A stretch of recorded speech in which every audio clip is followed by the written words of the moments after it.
Software ইঞ্জিনিয়ারের তকমা ঝেড়ে ফেলে বন্ধুর জন্য নিজের কেরিয়ার বিসর্জন দেওয়া এক বড় মনের ছেলে সূর্য। বেকার জীবনের অলস দুপুরে কোচবিহারের এক মেলায় তার দেখা হয় চঞ্চল মেয়ে পৌলমীর সাথে। প্রথম দেখাতেই প্রেম, কিন্তু শুরুটা মোটেও সহজ ছিল না। পৌলমীর মন পেতে সূর্যকে হতে হয় তার বাড়ির ভাড়াটে, লড়তে হয় স্থানীয় গুন্ডাদের সাথে।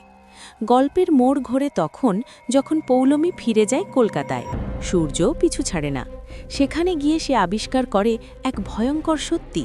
পৌলমীর ভাই নিজেই শহরের ত্রাস, আর তার বোনকে পাওয়ার জন্য পাগল হয়ে আছে নৃশংস অপরাধী টনি ভরদ্বাজ।